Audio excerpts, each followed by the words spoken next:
तो दोस्तों अगर आप भी सोच रहे हैं आपके लिए या हर एक व्यक्ति के लिए 12 लाख रुपए की इनकम है वो टैक्स फ्री हो चुकी है, और बहुत सारे लोग पूछते हैं कि 12,75,000 रुपए तक हो चुकी है, तो सबसे पहले मैं बता दूं सैलरी या पेंशन जिसकी आती है उसी को इस 75,000 रुपए की एक्स्ट्रा छूट मिलती है, अदरवाइज 12 लाख की छूट मिलती है। लेकिन हम अभी इस वीडियो के अंदर जो डिस्कस करेंगे उनको तो 12 लाख की भी छूट नहीं मिलने वाली है। तो ऐसी कौन कौन सी सिचुएशन है जहां पे आपको ये 12 लाख रुपए वाली लिमिट एप्लीकेबल नहीं होने वाली है। सबसे पहले मैं आपको बता दूं 1 फरवरी 2025 को निर्मला सीतारमण जी ने अपना 8वां बजट पेश किया था, जो कि आपका फाइनेंशियल ईयर 25-26 असेसमेंट ईयर 26-27 के लिए एप्लीकेबल होने वाला है। अब टैक्स की रेट की बात कर लें तो मैं एक बार फिर से आपको बता दूं इन्होंने 4 लाख रुपए ये जो है जीरो टैक्स तक रखा है। इसके बाद 4 लाख से 8 लाख पर 5% है, जहां पर आपका 20,000 रुपए का टैक्स बनता है। 8 लाख से 12 लाख पर 10% है, जहां आपका 40,000 टैक्स बनता है। इसके बाद 12 से 16 पर 15%, 16 से 20 पर 20%, 20 से 24 पर 25%, और 24 लाख से ऊपर इनकम चली जाती है तो 30% टैक्स लगेगा। लेकिन सर आप तो बोलते थे 12 लाख रुपए माफ है, तो ये देखिए ये 12 लाख रुपए यहां तक आता है और इसका टैक्स बनता है 60,000 रुपए। इनकम टैक्स का सेक्शन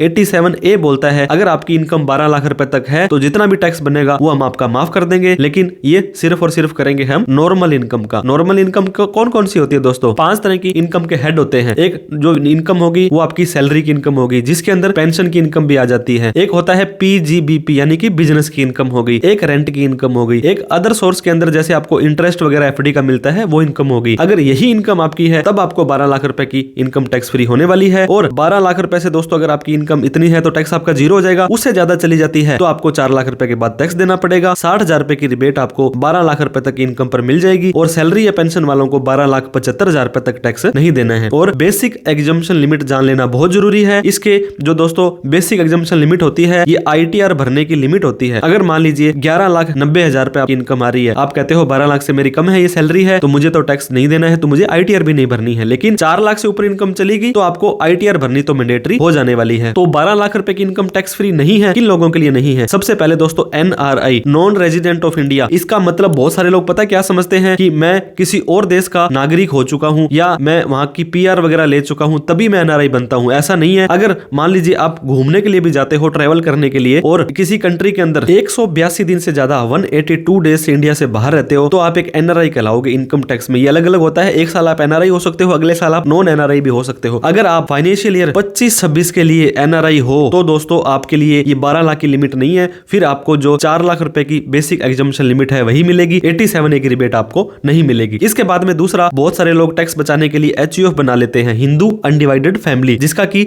एक अलग से पैन कार्ड होता है, अलग से ही बैंक अकाउंट होता है, और इसको भी अलग से इनकम अपनी कमा सकता है। लेकिन आप सोचेंगे कि HUF को भी 12 लाख की छूट मिल जाएगी, वो आपको नहीं मिलेगी, क्योंकि HUF को बेसिक एग्जम्पशन लिमिट है सिर्फ 4 लाख की ही छूट मिलने वाली है, 87A की रिबेट इसको नहीं मिलती है। इसके बाद में बात करते हैं दोस्तों, ऐसा कोई भी व्यक्ति टैक्स पेयर जिसकी इनकम क्रॉस कर जाती है 12 लाख रुपए तक, जिस व्यक्ति की इनकम 12 लाख है उसका तो टैक्स हो जाएगा जीरो। जिस व्यक्ति की इनकम है 13 लाख रुपए उसको 12 लाख, ऐसे नहीं है कि 12 लाख के बाद 1 लाख पर ही टैक्स देना है, उसको फिर 4 लाख के बाद ही टैक्स देना पड़ जाएगा। तो इस चीज का भी ध्यान दे। किसी व्यक्ति ने हमसे ये क्वेश्चन किया था, सर मेरी तो 20 लाख रुपए इनकम है तो मुझे 12 लाख के बाद 8 लाख पर ही टैक्स देना है। ऐसा नहीं है। अगर 12 लाख तक है तो सारा माफ है, 12 लाख से ऊपर है तो सिर्फ 4 लाख रुपए ही आपके लिए माफ होने वाले हैं। इसके बाद में अदर देन इंडिविजुअल। इंडिविजुअल क्या होता है दोस्तों? आप हो गए, मैं हो गया, ऐसा कोई भी व्यक्ति जिसके पैन कार्ड का 4th कैरेक्टर P है, जो कि पर्सन होता है। अगर किसी के पैन कार्ड का 4th कैरेक्टर, अगर फर्म है F है, अगर HUF है H है, अगर कंपनी है तो C है, ट्रस्ट है AOP है, BOI है, ऐसा कुछ भी होता है 4th कैरेक्टर, जो कि कंपनी LLP फर्म मैंने बताया आपको, तो इनके लिए तो दोस्तों आपकी 4 लाख की लिमिट भी नहीं रहने वाली है, क्योंकि फर्म कंपनी वगैरह इनको फ्लैट टैक्स देना पड़ता है। जैसे कि मैं बात करूं पार्टनरशिप फर्म है जिसकी कोई भी छूट नहीं है, उसको डायरेक्ट ही 30% जो टैक्स देना पड़ता है। तो 12 लाख रुपए वाली लिमिट का इनसे भी कोई लेना देना नहीं है। अब दोस्तों अगर आप सैलरी कमा रहे हैं, अगर आप कोई बिजनेस करते हैं, तो आपको पता होगा शेयर मार्केट में हर एक व्यक्ति कभी ना कभी अपना लक आजमाने की कोशिश करता है, और वहां पर आपने अगर कोई भी शेयर खरीदे तो दोस्तों अपने शेयर खरीद करके डिलीवरी के अंदर ले लिए कैश के अंदर, तो वहां पर आप कई तरह से इनकम कमा सकते हैं, जैसे कि लॉन्ग टर्म कैपिटल गेन। ऐसा कोई भी शेयर जो आपने आज लिया और उसको कम से कम 12 महीने तक अपने डीमेट अकाउंट में रखा और उसके बाद बेचोगे, तो जितनी भी आपकी जो इनकम होगी लॉन्ग टर्म कैपिटल गेन वो 1.25 लाख रुपए तक होती है, तो उस पर कोई भी टैक्स नहीं देना है। हमने एक वीडियो में आपको बताया था 12,75,000 रुपए तो सैलरी या पेंशन और 1,25,000 रुपए आपकी लॉन्ग टर्म कैपिटल गेन, मतलब 14 लाख रुपए तक आपका टैक्स जीरो हो जाने वाला है। लेकिन इससे भी ज्यादा चली जाती है। मान लीजिए आपकी लॉन्ग टर्म कैपिटल गेन आ गई 2 लाख रुपए, तो इस 2 लाख रुपए में से 1,25,000 रुपए घटा करके जो 75,000 रुपए बचेगा उसके ऊपर आपको देना पड़ेगा 12.5% टैक्स। यहाँ पे आपको बेसिक एग्जम्पशन लिमिट के बाद ही टैक्स देना पड़ जाएगा। मान लीजिए आपकी सारी की सारी लॉन्ग टर्म कैपिटल गेन आई है ये 6 लाख रुपए है। इस 6 लाख में 4 लाख की तो ये छूट मिल जाएगी, आपका 2 लाख रह गया। इस 2 लाख में से 1.25 लाख रुपए की और छूट मिल जाएगी। तो इस 75,000 रुपए पर आपको 12.5% का टैक्स देना पड़ जाएगा। यहाँ पर 12 लाख रुपए वाली लिमिट आपको नहीं मिलने वाली है। और वहीं पर शेयर मार्केट में अगर आप पैसा लगाते हैं तो और शॉर्ट टर्म कैपिटल गेन हुआ है, मतलब एक दिन से तो ज्यादा रखा लेकिन 12 महीने से कम रख करके किसी शेयर को अगर आप बेच देते हो तो यहाँ पर भी 4 लाख की अगर आपकी इनकम है ओवरऑल, और उसके बाद में आपको 20% का टैक्स देना पड़ जाएगा, क्योंकि ये आपकी स्पेशल रेट की इनकम कहलाती है। इसके बाद में 7वां नंबर जो 12 लाख की छूट आपको नहीं मिलेगी, कैजुअल इनकम। कैजुअल इनकम होती है कि आपको हमेशा ये नहीं होती है, कभी कभी आपको हुई है। आपने Kaun Banega Crorepati, Punjab state lottery, dream 11, online gaming winning, इस तरह से कहीं पर भी आपने पैसा लगाया और आपको पता होगा यहाँ पे आपका टीडीएस भी कट जाता है 30% का, और टैक्स भी आपको देना पड़ता है। इसके ऊपर टैक्स के ऊपर 4% हेल्थ एंड एजुकेशन सेस भी देना पड़ता है। तो विदाउट किसी भी थ्रेशोल्ड लिमिट के दोस्तों मजे की बात देखो,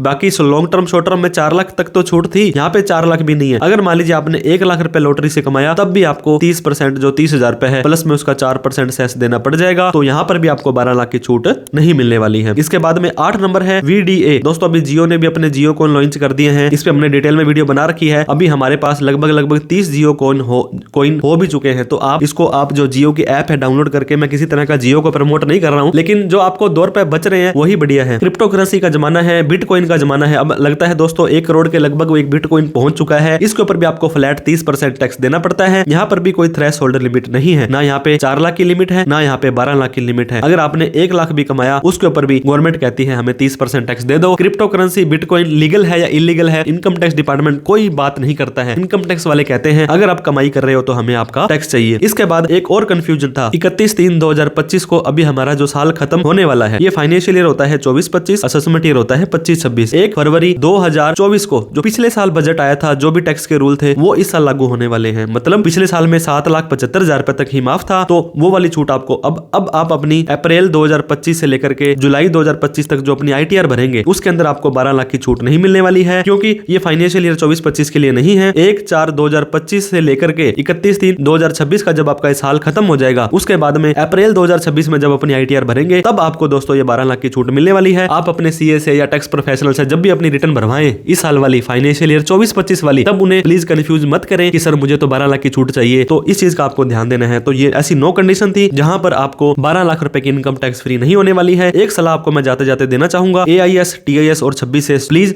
जरूर चेक करते रहे अपना टाइम पर, नहीं तो आप अपना जून और जुलाई में एक बार चेक कर लें, क्योंकि सारा डेटा यहाँ पे अपडेट हो जाता है। आपके पैन कार्ड में कोई भी लेन देन हुआ वो शो हो जाता है। आप अपनी ITR टाइम से भरते रहें, आप जो भी लेन देन करते हैं उसका रिकॉर्ड रखें, अननेसेसरी रिकॉर्ड्स से बचें, बिना बात का लेन देन आप ना करें। इस वीडियो को उन सभी लोगों में शेयर करें जो बहुत खुश हो रहे थे हमें 12 लाख रुपए की इनकम माफ हो चुकी है। कोई डाउट, क्वेरी, क्वेश्चन हो तो दोस्तों प्लीज कमेंट करके जरूर बताएं। Thank you so much for watching this video. जय हिंद, जय भारत।